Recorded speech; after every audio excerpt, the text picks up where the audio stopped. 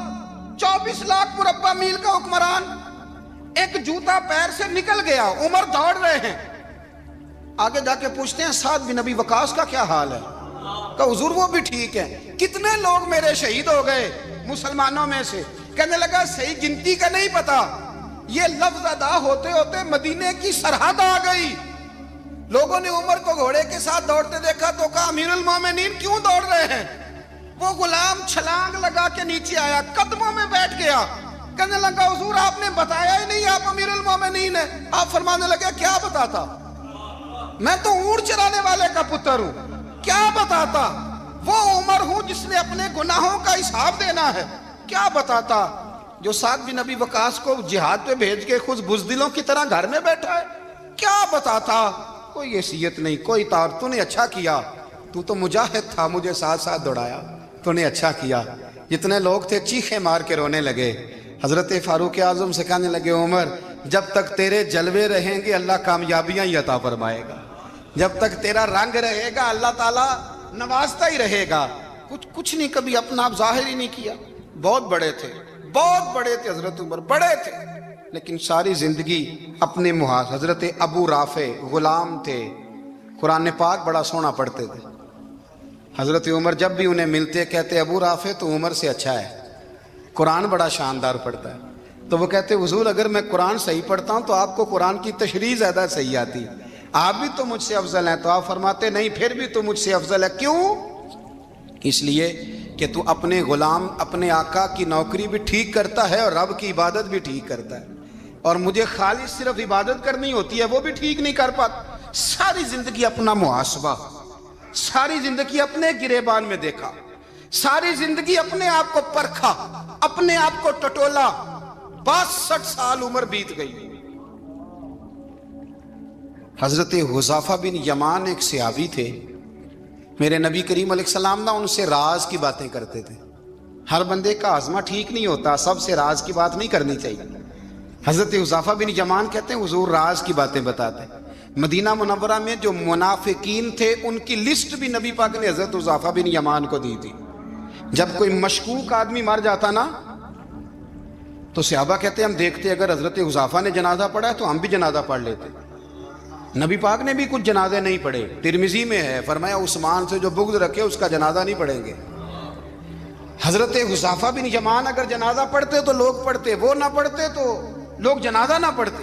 حضرت حذیفہ بن یمان کہتے ہیں جناب عمر فاروق کی خلافت کے آخری ایام تھے, کچھ دنوں کے بعد وہ شہید ہو گئے. فرماتے آدھی رات کا وقت تھا, میں گھر میں سویا تھا بڑا بے فکر, اچانک میرے دروازے پہ دستک ہوئی, میں گھبرا کے اٹھا. اتنی رات کو کون آیا؟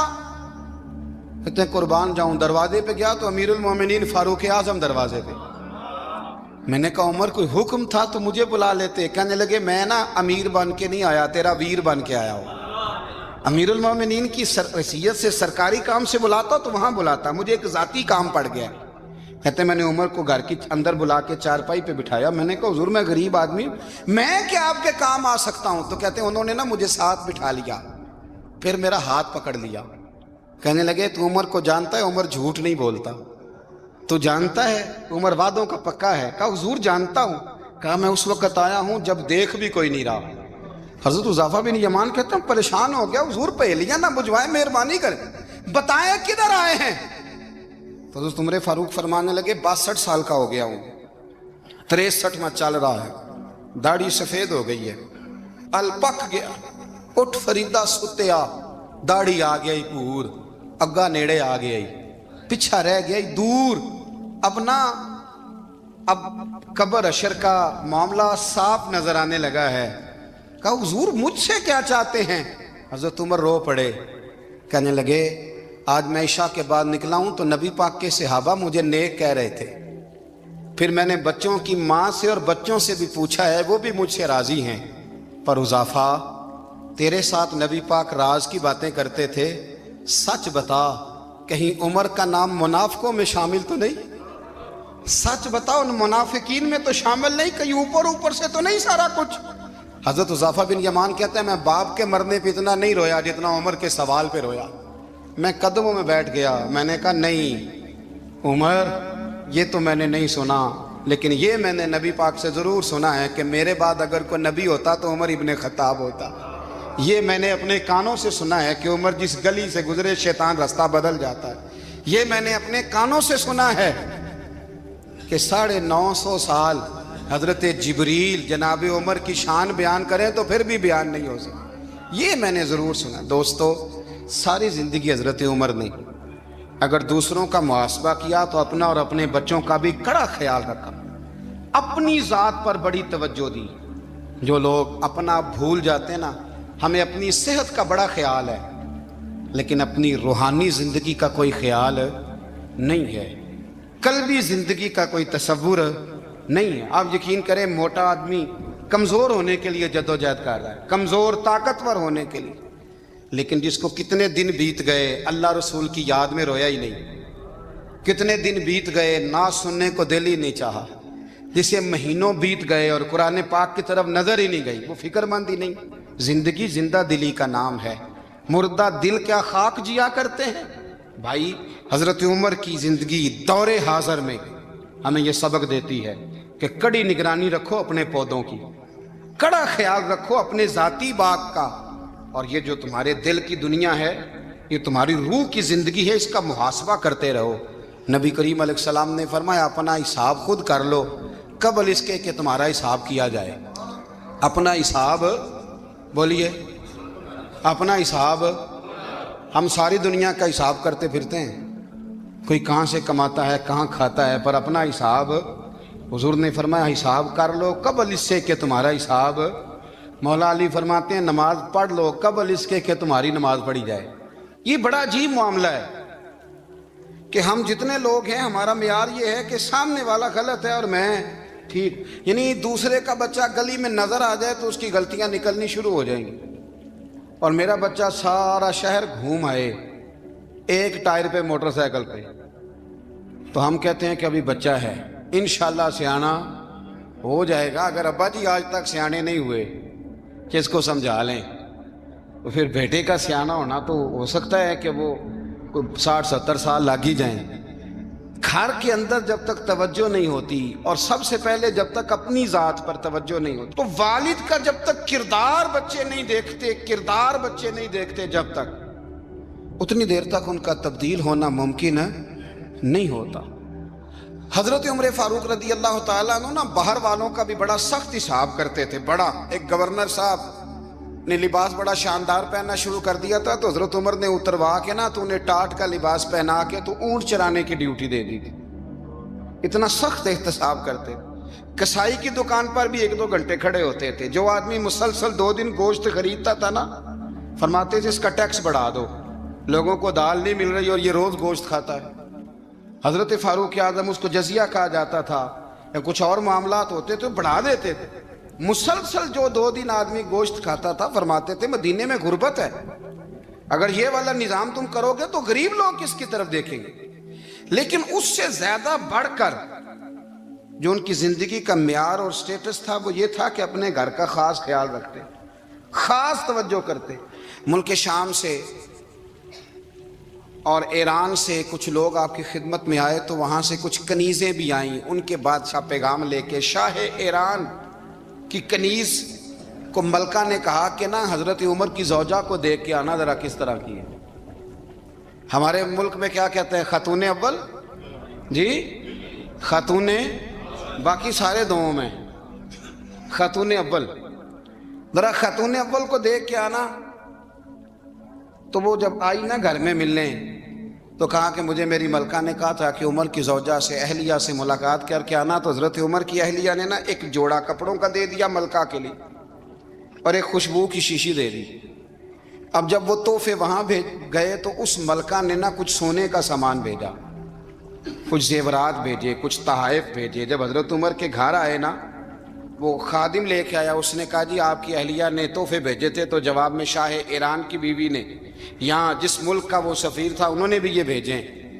تو حضرت عمر فاروق نا وہ تحفے لے کے گھر گئے تو جا کے کہنے لگے اپنی اہلیہ سے، یہ تو کب سے تحفے تحائف بھیجنے لگ گئی ہے، یہ کب سے نظام شروع ہو گیا؟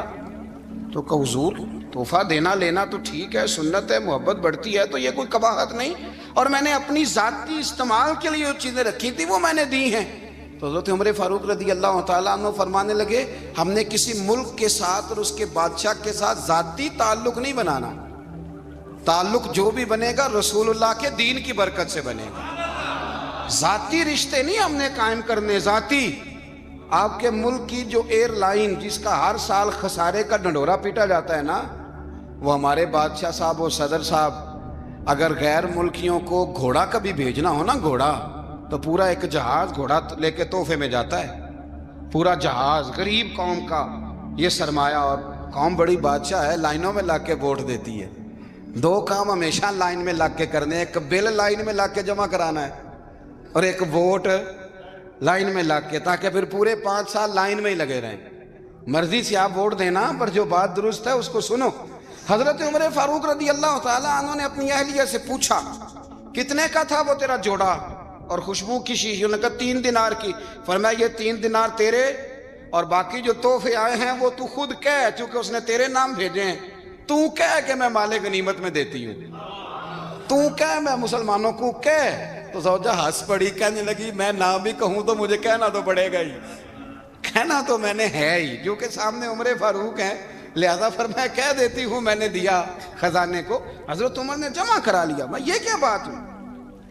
میرے گھر والے جو مرضی کریں، ان کا معیار زندگی جس طرح کا مرضی ہو۔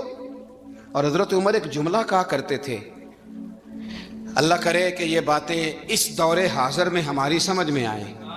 حضرت عمر فاروق رضی اللہ تعالیٰ عنہ اپنے بچوں کو فرمایا کرتے تھے کہ بہت آدمی کو بھوک لگی ہو نا، اور پھر اس کی پسند کا کھانا پکا ہو، تو اتنے شوق سے وہ اس کھانے کو دیکھتا ہے نا، فرمایا اس طرح پوری قوم اپنے بادشاہوں کے خاندان کو دیکھتی ہے، اس تیزی کے ساتھ دیکھتے ہیں کہ ان کے گھر میں کیا ہو رہا ہے، ان کا معیار زندگی کیا ہے، ان کا سٹیٹس کیا ہے۔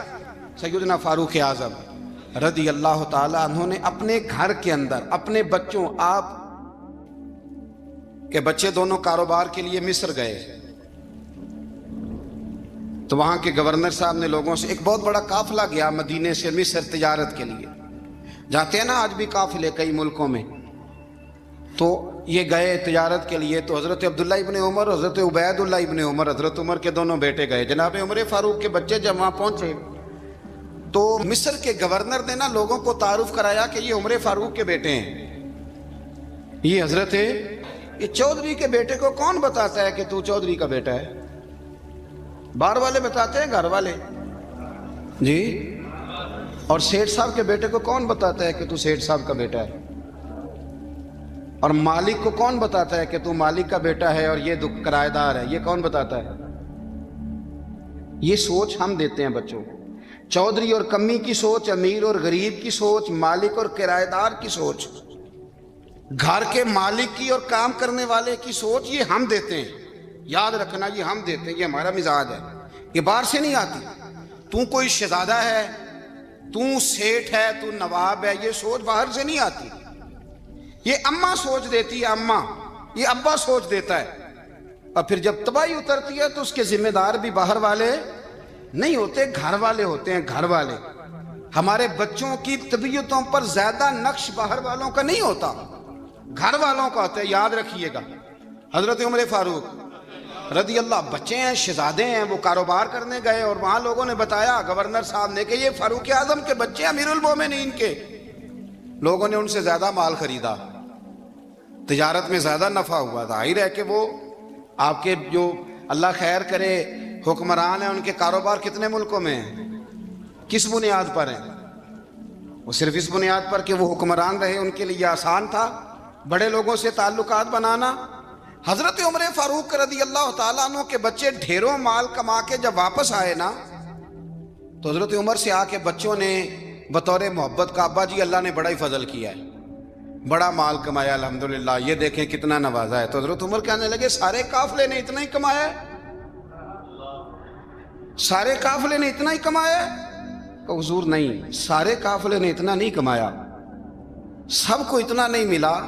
وہ تو وہاں گورنر صاحب نے لوگوں کو تعارف کرایا تھا کہ یہ عمر کے بچے ہیں، تو لوگوں نے پھر ہم سے بڑا ہی خریدا۔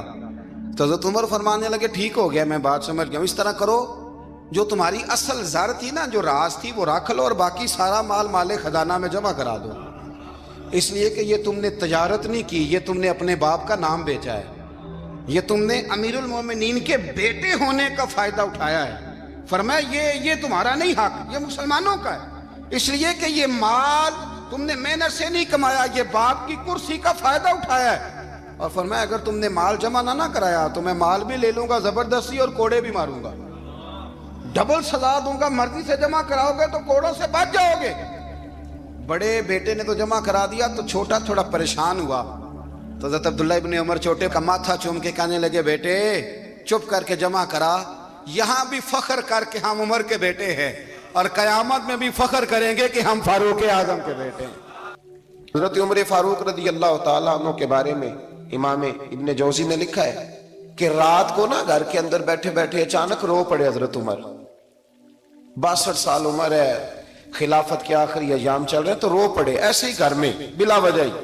آپ کی اہلیہ نے، زوجہ نے بیٹے کو اٹھایا، فرمایا پتہ کرو تمہارے باپ کو کیا مسئلہ ہے، کہیں کوئی تکلیف تو نہیں، درد تو نہیں، صاحبزادے آئے، ابا جی کیا بات ہے؟ فرمایا اماں کو بلاؤ۔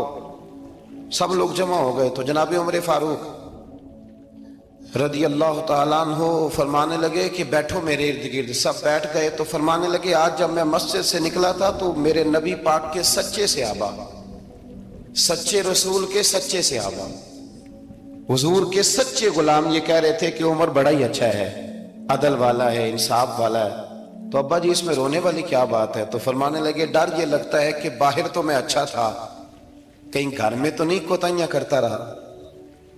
میری بات پہ توجہ کرنا، کہیں گھر میں آپ باتیں سن لیں تو شاید جتنی میں کرتا ہوں دوسرا کاری کوئی نہ سکے، لیکن جب عمل کے راستے پہ ہم نکلتے ہیں تو وہ مسدود ہے، وہ بند ہے۔ عمل کس نے کرنا ہے؟ آپ کوئی آیت پڑھیں تو یہاں غلطی نکالنے والے 20 لوگ مل جائیں گے، 20 لوگ، لیکن اس آیت پہ عمل کرنے والے کتنے ملیں گے؟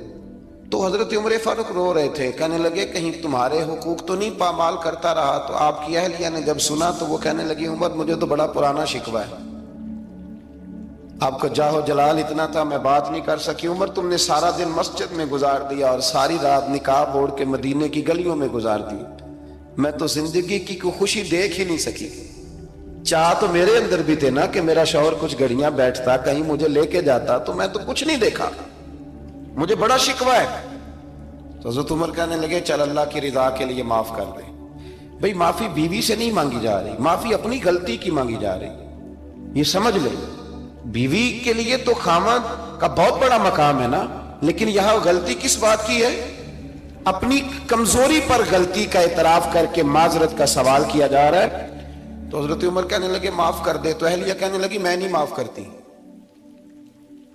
میری شرط پوری کریں۔ فرمایا وہ کیا؟ فرمانے لگی قیامت میں جب اللہ آپ کے لیے جنت کا حکم دے گا تو آپ میری سفارش کریں گے اللہ کی بارگاہ میں؟ سفارش کریں گے کہ یا اللہ مجھے کپڑے دھو کے دیتی تھی، میری عزت کی حفاظت کرتی تھی، میرے بستر کو پاک رکھتی تھی، کہیں گے؟ تو حضرت عمر فرمانے لگے تیرے ساتھ وعدہ رہا، رب نے اگر عمر کو اپنے فضل، اپنے کرم اور اپنے محبوب کے صدقے جنت دی تو عمر تیرے بغیر جنت میں نہیں جائے گا۔ عمل کا رستہ، عمل کا رستہ دیکھیں نا، دو دفعہ استاد بات کرتا ہے، 2 دفعہ، اور کوئی زیادہ، ایک تو ہے نا کہ ایم اے اور جناب ایم ایڈ اور ایم فل اور پھر پی ایچ ڈی قسم کا استاد، ایک وہ جو matric P T C teacher ہے نا، وہ 2 دفعہ اسٹوڈنٹ کو کام کہے تو تیسری دفعہ وہ ناراض ہو جاتا ہے، کہتا ہے میں 2 دفعہ کہا ہے۔ بچے کو آپ 2 دفعہ کہتے ہیں اور اگر تیسری دفعہ کہنا پڑے تو غصہ آتا ہے نہیں آتا؟ بھئی تو نے اتنی دفعہ کہا ہے، تو سمجھ نہیں رہا بات کو۔ اور اگر اللہ کریم قرآن مجید میں سینکڑوں دفعہ کہے نماز پڑھو، سینکڑوں دفعہ، اور یہ بہانے کر رہا ہے، یہ بھی پروگرام بنا رہا ہے، پھر کہتا ہے میں بے چین رہتا ہوں، میں بے قرار رہتا ہوں۔ عمل کا رستہ اس کو اختیار کریں، آپ سکون میں رہیں گے۔ بد عمل آدمی اور بے عمل آدمی یہ ہمیشہ پریشان رہتے ہیں، ہمیشہ۔ عمل کریں، توبہ کریں تو پھر بدل جائیں، پھر تبدیلی آئے، اور یہ کوئی مشکل کام نہیں، جو بدلنے والے تھے وہ بدل گئے، بڑا کچھ کرتے تھے پر پھر وہ لوگ بدل گئے۔ حضرت فضالہ رضی اللہ تعالیٰ عنہ کہتے ہیں کہ میں بڑا دلدادہ تھا عورتوں کا، اور میرا ماحول یہ تھا کہ میں قتل بھی کر لیتا تھا، معاذ اللہ چوری بھی کر لیتا تھا، اور رات میری طبیعت تھی معاذ اللہ نئی سے نئی عورت کے پاس جانا۔ کہتے ہیں ابو جہل نے اعلان کیا کہ جو نبی پاک علیہ السلام کا سر اقدس معاذ اللہ کاٹ کے لائے گا، نقل کفر کفر نہ باشد، 100 سرخ اونٹ انعام ملے گا۔ تو میں نے ارادہ کر لیا کہ میں بہت سارا انعام حاصل کروں گا۔ قرآن مجید میں نا اللہ فرماتا ہے کہ بہت سارے لوگ ایسے ہیں جنہیں اگر میں رزق میں کشادگی دے دوں، زیادہ پیسے دے دوں، فرمایا باغی ہو جائیں، وہ سرکش ہو جائیں۔ یہ بہت سارے لوگوں کو جو اللہ تبارک و تعالیٰ اعتدال میں رکھتا ہے تو یہ ان کے لیے بہتر ہے۔ ہر بندہ دولت کے ہوتے ہوئے نیک ہو سکتا، تو یہ اللہ اگر رکھتا ہے نا اعتدال میں تو شکر کرے اللہ کا، ورنہ تو لوگ عیاشیاں کریں، پتہ نہیں کیا کچھ کر گزرے۔ تو حضرت فضالہ کہتے ہیں کہ میں نے خنجر تیار کیا اور میں نے بغل میں اس کو چھپایا، اوپر میں نے چادر اوڑھ لی۔ اب مجھے پتا تھا ظہر کی نماز کے بعد نبی پاک صلی اللہ علیہ وسلم طواف کعبہ کے لیے، بیت اللہ شریف کے طواف کے لیے جاتے ہیں۔ کہتے میں بھی اس طرف بڑھا، رستے میں نا وہ خاتون جس کے گھر میں نے رات آنا تھا، میں نے دروازے پہ دستک دی، میں نے کہا کہ تیار رہنا، تیار رہنا، آج میں بڑے پیسے لے کے آؤں گا۔ اسے میں نے یہ کہا اور پھر میں چلا گیا بیت اللہ شریف کا طواف کرنے۔ کہتے ہیں اللہ کے محبوب بھی طواف کر رہے تھے تو میں نے بھی طواف شروع کر دیا۔ ارادہ یہ تھا کہ جہاں نبی پاک علیہ السلام میرے قریب سے گزریں گے تو موقع پا کر میں حضور کے جسم اقدس پر خنجر کھونپ دوں گا اور معاذ اللہ شہید کر دوں گا۔ کہتے ہیں حضور ایک دفعہ بھی میرے پاس سے گزرے تو میں ہمت نہ کر سکا، دوسری دفعہ بھی پاس سے گزرے تو میں ہمت نہ کر سکا، تیسری دفعہ بھی گزرے تو میں ہمت، نبی کریم صلی اللہ علیہ وسلم 2-3 دفعہ گزرے تو فرماتے ہیں کہ مجھے موقع نہ ملا، اس لیے کہ حضور فرماتے ہیں اللہ نے روب کے ساتھ میری مدد فرمائی، دشمن پر میرا روب طاری ہو جاتا۔ فرماتے ہیں جب چکر پورے ہو گئے تو محبوب کریم نہ چھٹے چکر پہ فرمانے لگے فضالہ چکر ایک رہ گیا ہے، بے خبر ہو جو غلاموں سے وہ آقا کیا ہے، ایک پھیرا رہ گیا ہے۔ کہتے طواف مکمل ہو گیا تو محبوب میرے قریب آئے، فرمایا وہ کام کرتے کیوں نہیں جس کے لیے آئے تھے؟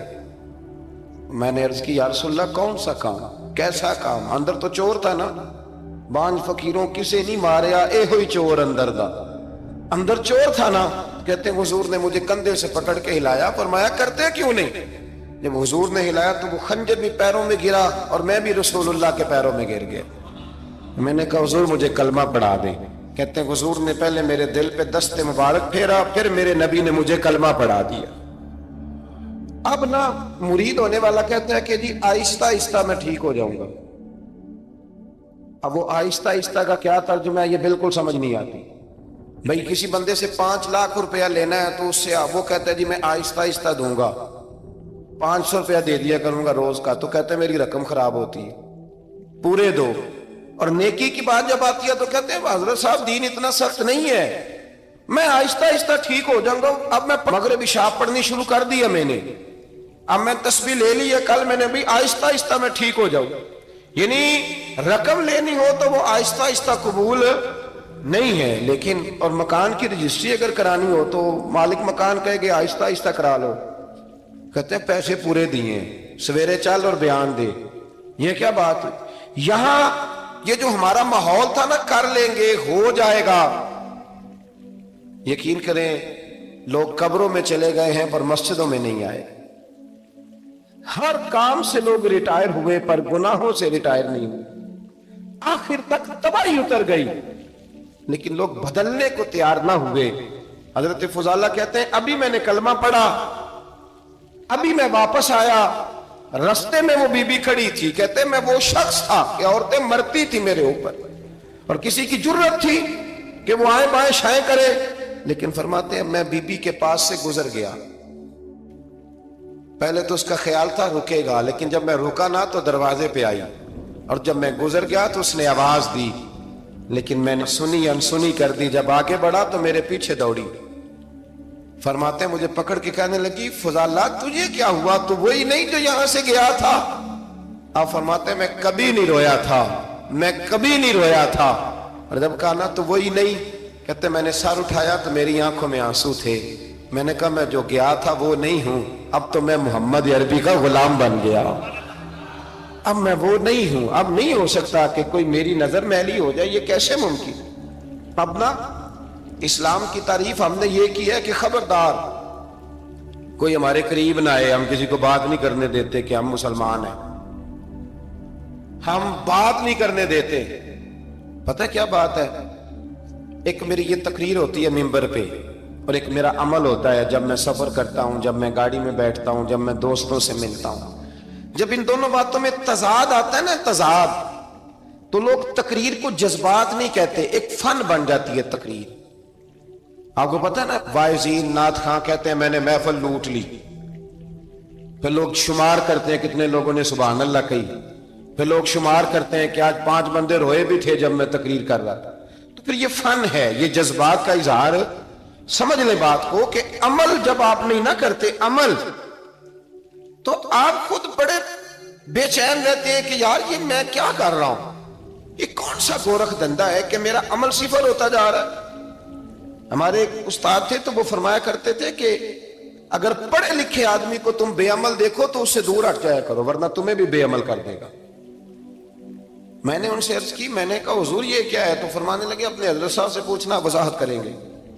میں نے حضرت صاحب سے کہا جی عجیب بات کر دی ہے، علم والے بندے کے پاس بیٹھ کے تو علم آتا ہے.